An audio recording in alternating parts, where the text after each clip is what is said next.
Palhetas. Distribuição Sinapse. A barricada surge na rua parisiense.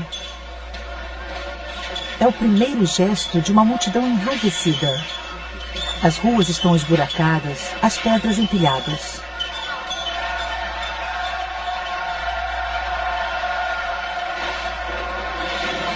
Paliçadas, árvores, postes se sobrepõem. Cada barricada vê nascer seus chefes, seus soldados, suas cantineiras, seus meninos.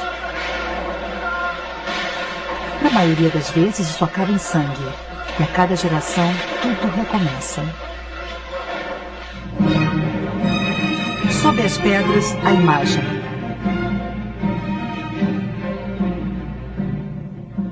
28 de julho de 1830, a liberdade guiando o povo.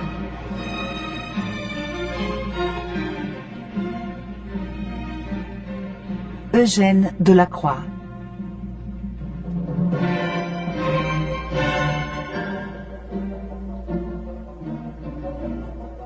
Museu do Louvre, Paris. –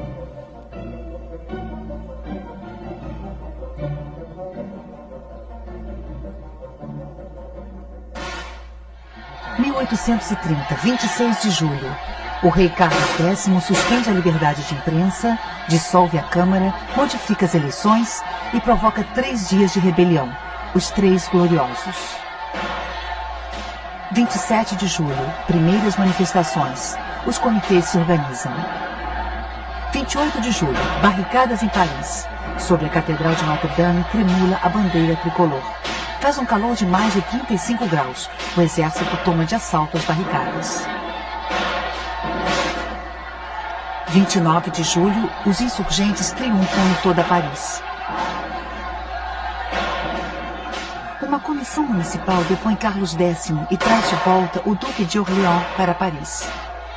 No dia 31 de julho, Lafayette o recebe e o saúda sob a bandeira na sacada da prefeitura. A Câmara dos Deputados o conduz ao trono com o nome de Luís Felipe I. A bandeira de 3 cores substitui a bandeira branca.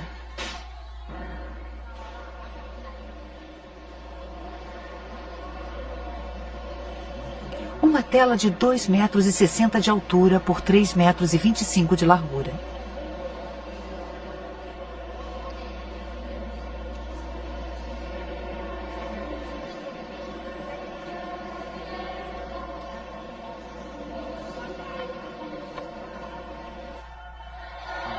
Uma mulher com o torso nu ergue um fuzil e uma bandeira e pula uma barricada, levando com ela 5 personagens armados.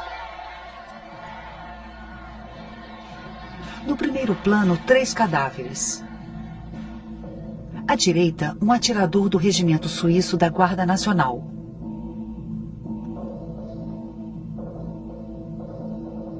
Capote cinza azulado, ornamento escarlate no colarinho, polainas brancas e sapatos baixos.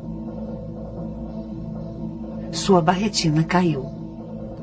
Ao lado, um couraceiro da Guarda Real. Couraça, ombreiras brancas, luvas de couro claro.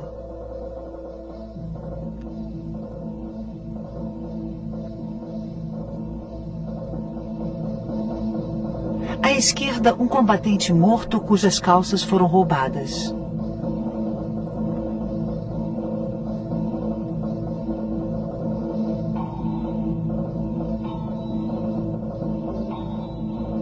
Dois meninos.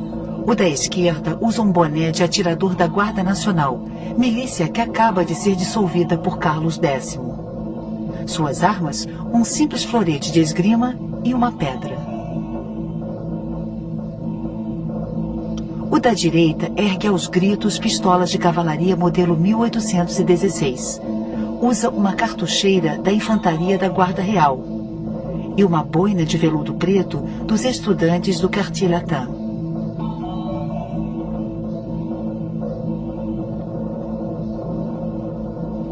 Três homens. O primeiro usa uma boina grande, um avental de proteção para manufatura e uma bandeirola porta-sabre tomada de um infante. Ele ergue o sabre das companhias de elite da infantaria, modelo 1816. Na cintura, uma pistola envolta num grande lenço de Cholet, antigo sinal de reunião dos insurgentes da Vendéia. Na boina, a insígnia dos partidários de Luís Filipe. O segundo segura um fuzil de cano duplo, portanto, uma arma de caça, e usa uma cartola. Ao contrário das aparências, não se trata de um burguês.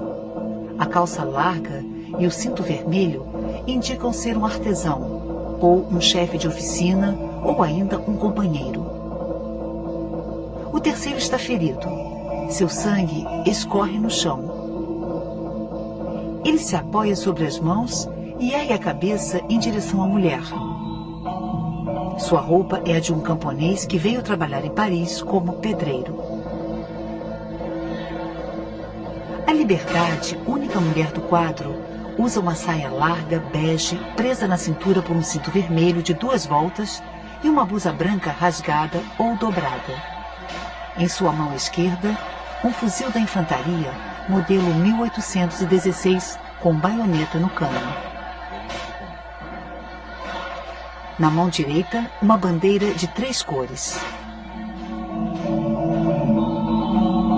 Nascida com a Revolução Francesa, a bandeira, justapondo as 2 cores de Paris, azul e vermelho, ao branco da antiga monarquia, tornara-se no mundo todo o emblema da liberdade.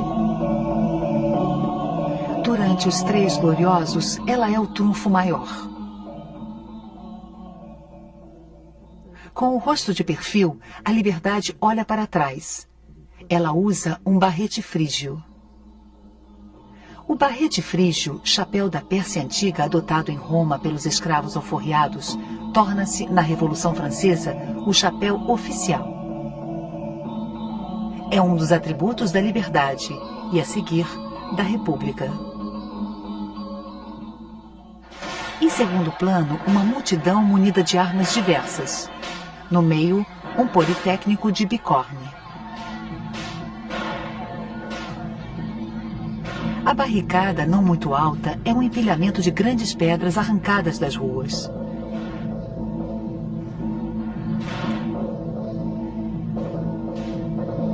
Na frente dos prédios, ao longe, um destacamento da Guarda Real em traje de campanha. Vários soldados estão atirando. Acima, as torres de Notre-Dame de Paris. Uma bandeira está fincada no topo.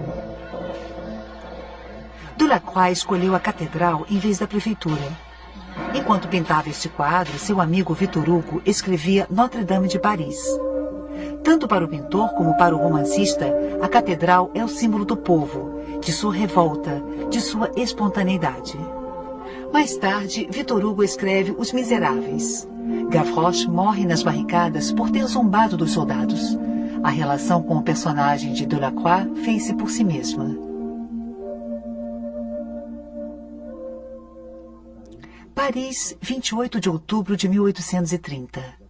Como um bobo que sou, eu esperava para lhe escrever ter alguma coisa boa para dizer sobre o que você me pediu.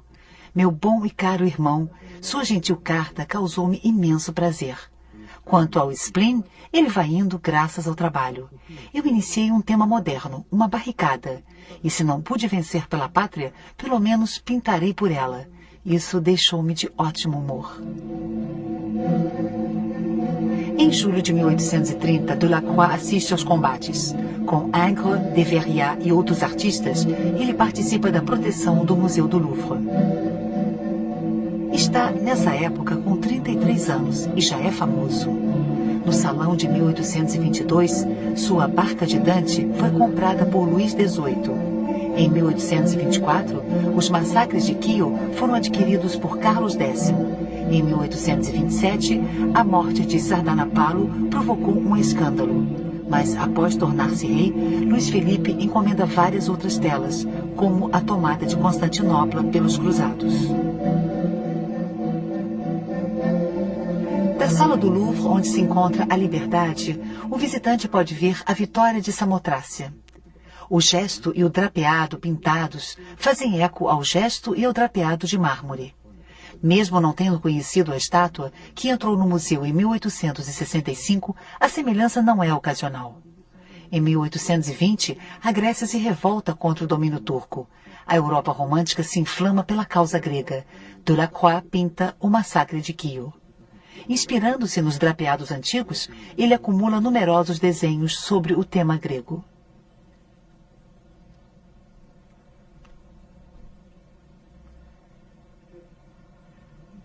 Ele desenha as mulheres que se atiraram no vazio com seus filhos para escapar dos turcos. Em 1827, termina sua A Grécia sobre as ruínas de Missolonghi. Uma mulher com os seios parcialmente desnudos ergue-se sobre as pedras empilhadas. Após os tumultos de Paris, esboços de rostos, de roupas e de gestos pertencem tanto à insurreição grega quanto às barricadas. Os dois temas acabam se fundindo.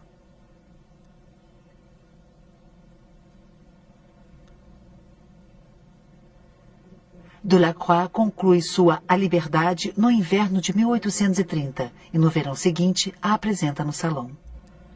Teremos o direito de acusar o Sr. Delacroix de usar um tom tão suave em sua barricada? Ele estava lá.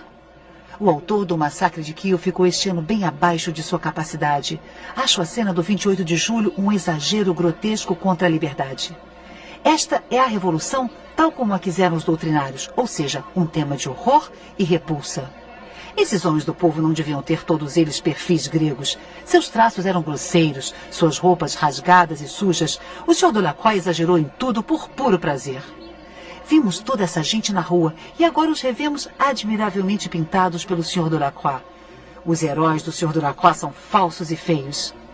Esse rosto sem personalidade, o corpo seminu e o seio deformado, com suas carnes enrugadas, não correspondem ao pensamento do pintor nem à ideia que temos da liberdade nobre e generosa que triunfou no dia 28 de julho. E esse peito todo sujo e nu é muito indecente. Ah, Sr. Delacroix, o senhor devia ter limpado a sua cria. Deus, como está suja! Como pôde juntar a seu rosto jovem um peito tão sujo? Concordo que o peito e os braços da liberdade são de um tom um pouco sujo, mas esse tom não deixa de ter uma certa delicadeza. Ataques ou elogios não são compartilhados entre a direita e a esquerda. Com um espírito muito aristocrático, Delacroix nada tem de revolucionário, mesmo que revolucione a pintura. Mas o que os dois lados têm contra ele é o realismo dos seus personagens e essa mulher despida em plena rua. Na pintura, a nudez obedecia a normas severas.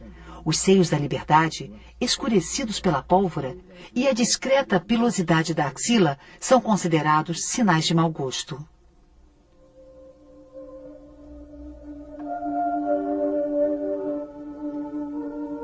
O homem imaginativo, em seu trabalho, para elevar o modelo ao ideal que ele concebeu, também caminha contra a sua vontade para a vulgaridade que o pressiona e que ele vigia. Eu não gosto da pintura sensata. Eu sei que é preciso que o meu espírito confuso se agite, desfaça, tente de 100 maneiras antes de atingir o objetivo que a necessidade me impõe em cada coisa. No salão de 1831, o Ministério do Interior compra a liberdade para o Museu do Luxemburgo. 2 anos mais tarde, a liberdade, considerada um tema político demais, é retirada do museu e devolvida ao pintor. Em 1848, o Louvre requisita a tela. 1852, Segundo Império. Mais uma vez julgado subversivo, o quadro é mandado para a reserva. 3 anos depois, sai do museu para a Exposição Universal. Nessa época, Delacroix o retoca. Ele escurece o vermelho escarlate do barrete, talvez para atenuar o seu aspecto revolucionário. Em 1863, Delacroix morre em sua casa da rua Fürstenberg. 11 anos mais tarde, a liberdade é exposta no Louvre.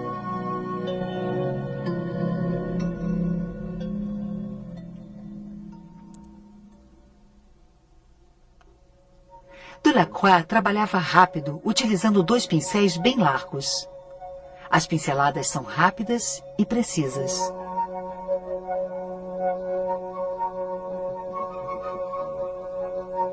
Com frequência aplicadas em curva, elas reforçam o aspecto sinuoso e ondulante da liberdade. A uma certa distância, a pincelada se funde no conjunto, mas dá à pintura um realce que a fusão das cores não pode produzir.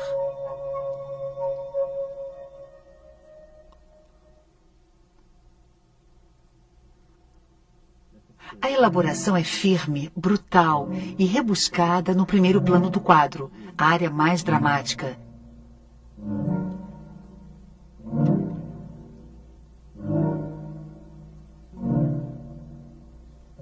E nas áreas de tensão do segundo plano.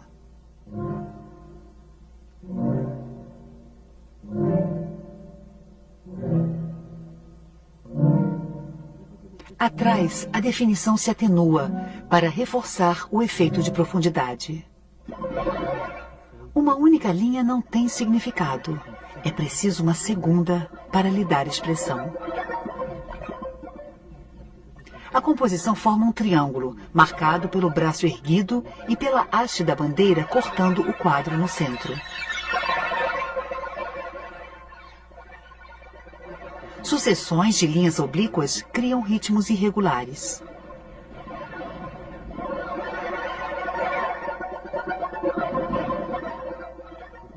Para obter uma tela com tais dimensões, foi preciso costurar 3 panos. Em algumas partes, as costuras estão falhas e bem visíveis no quadro.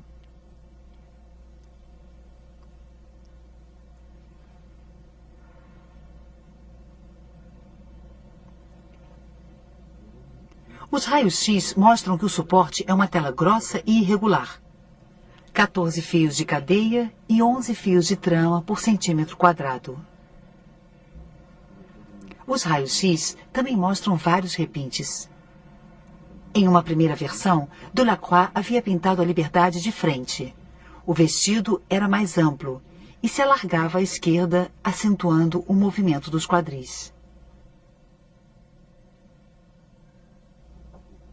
Espessas camadas de pintura mostram que o garoto que estava bem próximo da Liberdade foi empurrado para a direita.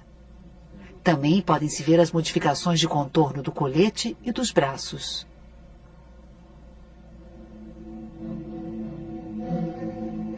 Sobre um fundo claro, variando do bege ao cinza claro, Delacroix realizou primeiro um esboço com um pigmento castanho resinoso e, a seguir, aplicou suas cores.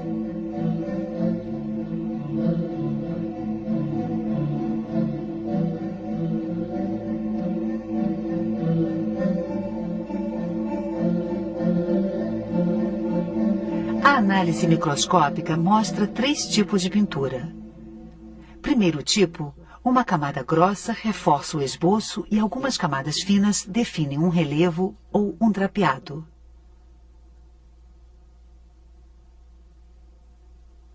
Segundo tipo, as cores escuras. O pintor as produz em glacis castanhos parcialmente opacos. Terceiro tipo, certas cores extensamente remanejadas. O boné da Liberdade mostra a camada clara da preparação, uma espessa camada amarelada, uma camada vermelha, uma camada bege avermelhada, uma camada violácea com grãos azuis, uma camada amarelada com grãos vermelhos, um glacis alaranjado, uma camada de verniz. As análises detectaram pequenas quantidades de cádmio, mas o amarelo de cádmio só surgiu 20 anos depois do término do quadro. Quando a tela ficou algum tempo em seu poder, Delacroix realizou alguns retoques. Delacroix foi influenciado por Veronese, Rubens e Turner. A partir de alguns poucos pigmentos, ele fabrica gamas muito ricas de cinzas coloridos. O inimigo de toda cor é o cinza, afirmava Delacroix. Seus tons estão sempre mais próximos do escuro do que do claro.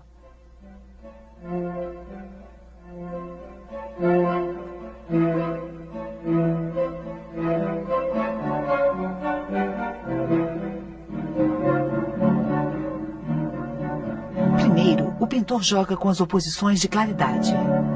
Em uma mesma área, ele alterna e opõe as sucessões de claro e escuro.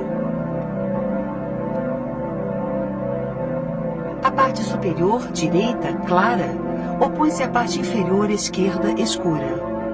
E dentro de cada uma dessas partes, zonas escuras ou claras reforçam ainda mais os contrastes.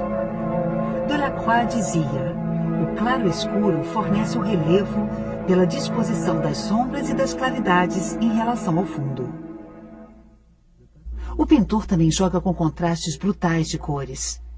Em cada área, ele multiplica e opõe as cores, em especial as complementares. Duas cores complementares estão diametralmente opostas no círculo cromático.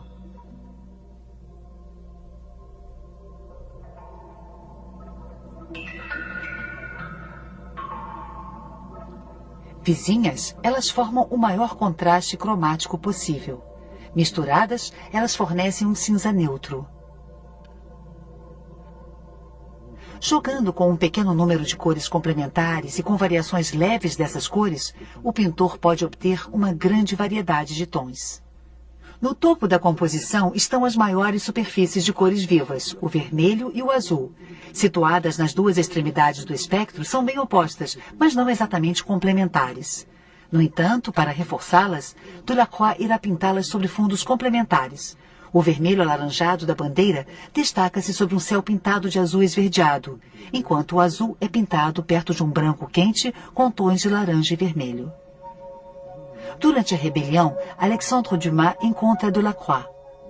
O pintor conta-lhe de sua emoção ao ver a bandeira flutuar sobre a Catedral de Notre-Dame. O tema ecoa sobre toda a tela. A bandeira da liberdade, a bandeira sobre Notre-Dame, o céu azul, vermelho e branco, as bandeirolas, as insígnias, ou ainda a reunião aleatória das três cores. A gama azul, branco, vermelho não se iniciou com a bandeira tricolor. Ela já era a gama de pintores franceses do século XVII, como La Hire, e do século XVIII, como Fragonard ou Regnault. O tema da bandeira erguida sobre os combates irá se tornar um dos símbolos mais comuns da pintura patriótica. O vermelho claro e o azul escuro, separados por uma faixa branca, criam uma violenta perturbação cromática difícil de conciliar com o resto do quadro. É um desafio estético que os pintores impressionistas irão enfrentar.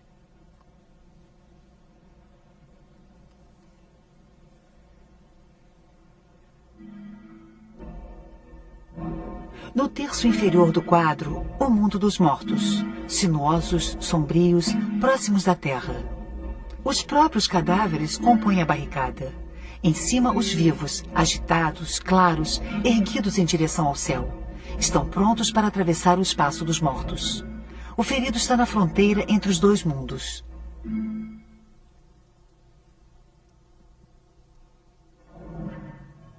Delacroix, que admirava a jangada da medusa de Géricault, imitou a sua composição em triângulo e sua violência macabra. Como se tivesse pressentido que um dia, colocados na mesma sala, os dois quadros continuariam dialogando. Ele também pintou em primeiro plano um Heitor, figura clássica de ateliê, inspirado no episódio da Ilíada, em que Aquiles arrasta atrás de sua carruagem o corpo de seu inimigo. Nesse contexto, a imagem representa a brutalidade dos combates, a infelicidade dos vencidos. O homem com sabre, monarquista liberal. O homem com chapéu, futuro radical de 1848. O homem ferido, camponês que se tornou operário. Os garotos, vagabundos arruaceiros. E o Politécnico, o único burguês, situado bem atrás. Todos formam um conjunto alegórico da insurreição popular.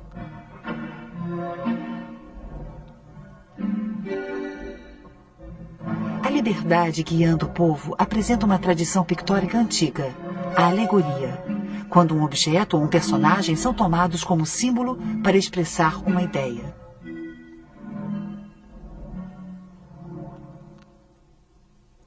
A mulher armada, guerreira e protetora aparece com frequência na história. Deusas antigas como Atenas ou figuras da religião, da paz, da vitória. Essas imagens ressurgem na Revolução Francesa, com a liberdade ou a razão tornando-se espécies de deusas, de mulheres messias. Ao mesmo tempo em que dá uma aparência guerreira à sua liberdade, o pintor a desnuda. A mulher nua, objeto de sedução erótica, ergue-se acima dos cadáveres amontoados. Como em tantos outros quadros de Delacroix, o erotismo está ligado à morte.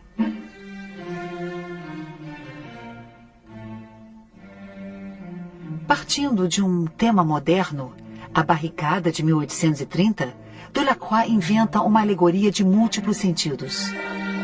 A cena histórica que reúne e concentra tantos elementos simbólicos é testemunha de uma nova forma de sagrado.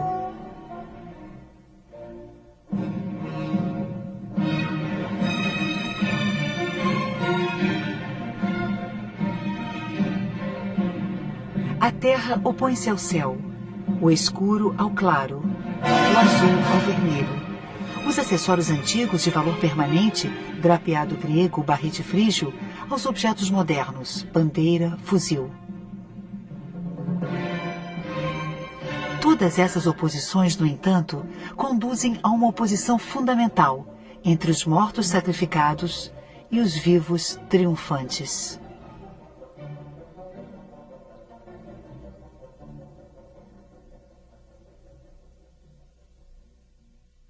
Versão brasileira Audio News.